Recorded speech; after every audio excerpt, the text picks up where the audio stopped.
Newsday continues here on One News Now. I'm Sean Yao. Bongbong Marcos launched his presidential campaign this afternoon at the Philippine Arena in Bulacan. We have mobile journalist Julie Baiza reporting to us live from the province for the latest. Julie, what's up? What's going on there in Bulacan? Sean, more than 20,000 supporters of the Bongbong Sara tandem are expected to attend today's proclamation rally. That's roughly around 50% of the total venues capacity of 55,000. Marcos and security personnel were present in the area to assist attendees and ensure that minimum public health standards are being followed. And outside seating area is also allotted for other supporters who will not leave inside the Philippine Arena. According to Marcos' spokesperson, all senatorial candidates endorsed with the tandem were also invited. When asked if this means that Iglesia ni Cristo, which owns Philippine Arena, will support the Marcos-Duterte tandem, Rodriguez said not to read too much into the choice for the venue. Rodriguez agreed that the arena's venue is to accommodate the thousands of supporters and governors of the tandem. Sean? Right. Julie, I'm assuming based on the ambient sound I'm hearing around you that the program has already started. Marami na bang nagsalita, Julie? Yes, for now, different performances from different orchids pa lang. Hindi pa nagsisimula yung program proper. Actresses Carla Estrada and Ines Veneracion nag-perform na rin sila and nagsayaw din kanina. Senatorial candidate Harry Roque. All right, Julie, you said there's 20,000+ people there, more than 20,000 people. Is it crowded? And is the crowd practicing social distancing and other minimum health protocols at this point? Inside the arena, naka-one seat apart naman yung mga supporters. Sabi kasi dito sa members of the media, meron na tayong assigned area. So, kami yung nakatayo at nagkakatabigay dito. Pero yung mga supporters naman, naka-one seat apart naman sila. Alright, maraming salamat sa mga update. Julie Baiza reporting to us live from Bulacan. Stay safe, Julie. Meanwhile, the Comelec held a media briefing on day one of the national campaign period. Let's get out to Greg Gregoria via Zoom for more details. Greg, hello. What was the Comelec's assessment of the campaign kickoff? Sean, as we have started the campaign period for those seeking the national positions for the 2022 elections, Comelec said what they're seeing right now is largely compliance from candidates or from national candidates. This includes the necessary applications to the Comelec campaign committee for campaign events that will need approval from this committee. In fact, based on the latest data, there are 71 applications that have been received by the NCR and Region 3. This includes the applications from presidential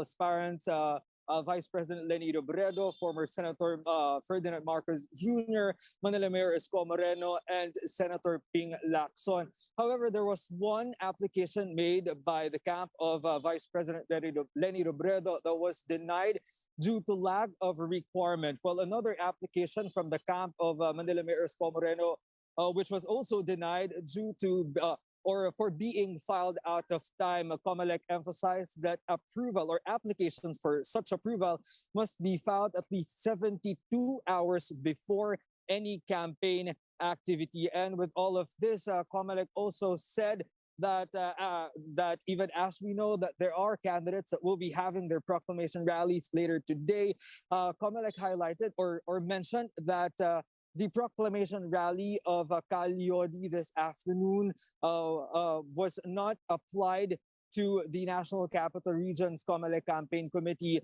meaning if the camp of Leody would pursue this event, this might constitute a violation or an election offense. Sean?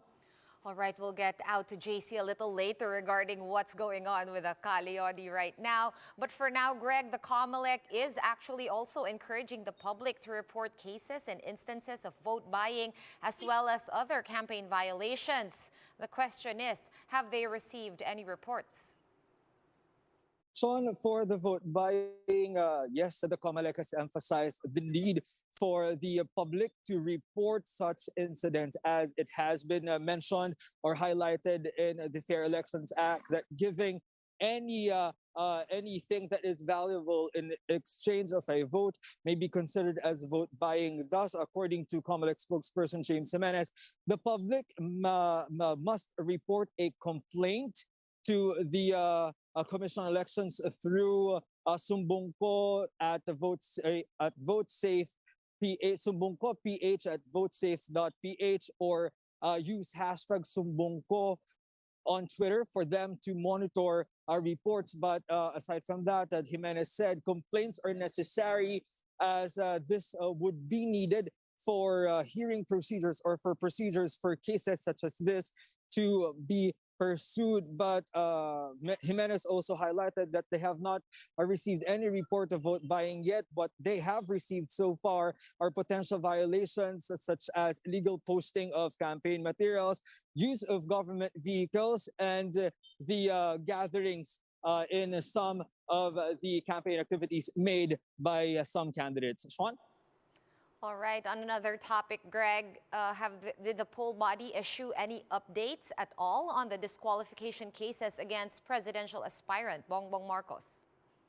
Sean, for the 4 pending disqualification cases filed before the Commission on Elections against presidential aspirant Ferdinand Bongbong Marcos, Comelec said there are no update yet. However, what update they have given us so far is the dismissal of the petition to cancel certificate of candidacy of Ferdinand Marcos Sr., which was earlier filed by Tiburcio Marcos. Sean? All right, the Comelec also, Greg, did say that the youth will be the driving force, or the youth vote will be the driving force in the upcoming elections. What do they mean about that exactly? Sean, this means that the youth vote, or the number of voters the number of voters with age or aging 18 to 41 is now more than half of the voting population. In fact, according to the Commission on Elections, we are having 65.7 million voters registered for the 2022 elections, and we are having 56% of this as those aging 18 to 41. Sean? All right, thank you so much for all those updates, and do stay safe out there. Greg Gregorio of News 5 joining us live from Intramuros in Manila via Zoom. And presidential candidate Leody de Guzman's proclamation rally is in danger of postponement because of a lack of permit from the Comelec. We have JC Cosico in Cainta Rizal to give us the latest on this. JC, what's the final word? Will the 6 p.m. program in Quezon City of Leody be pushing through? Yes, Sean, according to de Guzman, their proclamation rally will still continue despite the possibility of an election offense be filed against him, because he said that they have already prepared so much for today's event. Now, de Guzman said that they are ready to face any election offense, but they are hoping that this won't reach disqualification. Sean. Right, JC, what can we expect from tonight? They said that they have spent a lot of time preparing for this, and they will actually be taking the risk. Who's who? Who will be present at this rally for Leody?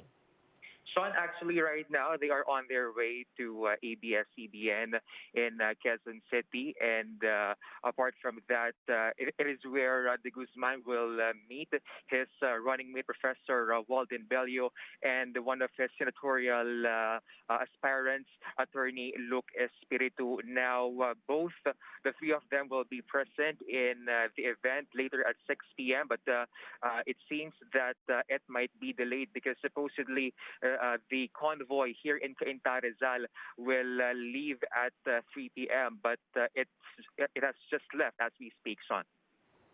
All right, so expecting some delays, so a little bit later than 6 p.m. perhaps.